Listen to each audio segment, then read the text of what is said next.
হঠাৎ মাথা গরম হয়ে যায় অদ্রিজার। সে বলে, বিয়ের আগে তুমি যদি একবার বলতে আমাকে নয়, আমার ওই স্তন দুটোকে বিয়ে করতে চাও, আমি তোমাকে সব খুলে দেখাতাম আর বলতাম এই দেখো এই সাইজ চলবে কিনা। আর শোনো, স্কুলে ম্যাডামদের যদি অনেক বড় বড় হয়ে থাকে তাদের মধ্যে কাউকে বিয়ে করে নিতে পারতে।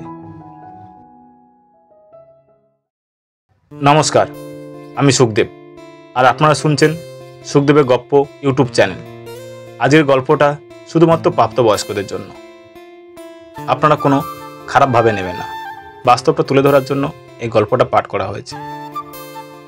আপনিও যদি এরকম গল্প পাঠাতে চান তাহলে ডেসক্রিপশানে ইনস্টাগ্রামের লিঙ্ক দেওয়া আছে, সেখানে যে সরাসরি আমার সঙ্গে যোগাযোগ করতে পারেন। তাহলে শুনতে থাকুন আজকের গল্প, এক রাতে বিয়ে। লেখক সুদীপ ওম ঘোষ।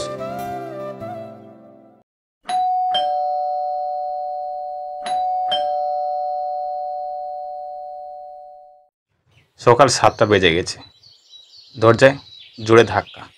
হুড়মুড়িয়ে উঠে বসলো অদ্রিজা। চোখের কোণে জল শুকিয়ে গেছে। কাঁদতে কাঁদতে কখন যে ঘুমিয়ে পড়েছে সে জানে না। তাকিয়ে দেখলো কুণাল বিছানাতে নেই, সোফাতে শুয়ে আছে এখনো। আস্তে আস্তে উঠে কুণালকে ডাকলো। কুণাল উঠে বিছানায় আবার শুয়ে পড়ল। অদ্রিজা দরজা খুলল, আর দরজা খোলার সাথে সাথে দুষ্টু আর পাখি ঘরের মধ্যে এলো। কি ব্যাপার বৌদি, সারা জেগে এত বেলা পর্যন্ত ঘুমালে হবে? দাদা কি খুব জ্বালাতন করেছে তোমাকে? বলল পাখি। কোনো কথার উত্তর না দিয়ে এক প্রকার দৌড়ে বাথরুমে ঢুকে পড়লো অদ্রিজা। দরজা বন্ধ করে মুখ চেপে কাঁদতে বসলো। কাল ওদের ফুলশয্যা রাত ছিল। রাত 2টোর পর ওরা ঘরে ঢুকে দরজা বন্ধ করে। অনলাইনেতে যোগাযোগ করে ওদের বিয়ে হয়েছিল। কুণাল শিক্ষকতা করে, অদ্রিজা কিছুই করে না, বাবার একমাত্র মেয়ে।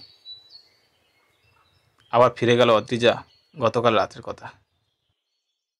কুণাল দরজা বন্ধ করে খাটে এসে বসলো। তারপর একটা আংটি দিয়ে অদ্রিজার মুখ দেখল। তারপর নিজের হাতে কাপড় খুলল, ব্লাউজ খুলে বুকের ভিতরে হাত দিল। অদ্রিজা কিছুই বলল না। সে এতক্ষণ এটার জন্য অপেক্ষা ছিল। কুণালকে সবকিছু খুলতে সাহায্য করে দিল। হঠাৎ কুণাল বলে উঠল, এত ছোট তোমার? হাত সরিয়ে নিল কুণাল। এটা তো আমি তৈরি করিনি, সবার তো সমান হয় না, বলল অদ্রিজা। বিয়ের আগে যখন ফোনে কথা হতো তুমি তো একবার বলতে পারতে আমার এগুলো এত ছোট। আমার স্কুলের ম্যাডামের এগুলো কি বড় বড়, বলল কুণাল। হঠাৎ মাথা গরম হয়ে যায় অদ্রিজার। সে বলে, বিয়ের আগে তুমি যদি একবার বলতে আমাকে নয়, আমার ওই স্তন দুটোকে বিয়ে করতে চাও, আমি তোমাকে সব খুলে দেখাতাম আর বলতাম এই দেখো এই সাইজ চলবে কিনা। আর শোনো, স্কুলে ম্যাডামদের যদি অনেক বড় বড় হয়ে থাকে তাদের মধ্যে কাউকে বিয়ে করে নিতে পারতে। ওরা সবাই তো বিবাহিত, বলল কুণাল। তাতে কি, তোমার তো সাইজের দরকার, সেকেন্ড হ্যান্ড হলেও চলবে। এইভাবে দুজনে বেশ কিছুক্ষণ কথা কাটারি হলো। তারপর কুণাল উঠে গিয়ে সোফায় শুয়ে পড়ল, আর অদ্রিজা বিছানায় বসে সারা রাত কাঁদল। সে মুখে জল দিয়ে ফিরে আসে অদ্রিজা। ওদিকে শাশুড়ি ডাকছে। পরে যাচ্ছি বলে ফোন করে তার মাকে। হ্যালো মা, ঘুম থেকে উঠেছো? বাপি কি করছে? মা, এই মাস্টার মশাইয়ের সঙ্গে আমার সংসার হবে না, আমি বাড়ি ফিরে যাচ্ছি। আর হ্যাঁ, বাপিকে বলো উকিল হাকিমকে ডাকতে, আমি ডিভোর্স দেব। চিন্তা করো না মা, আমি এখনো কুমারী আছি, বাড়ি গিয়ে সব কথা বলবো, কাউকে আসতে হবে না, আমি নিজে চিনে যেতে পারবো। এই বলে ফোনটা রেখে দিল অদ্রিজা। গল্পটা কেমন লাগলো?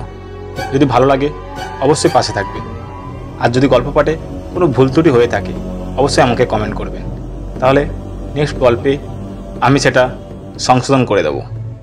ভালো থাকবেন।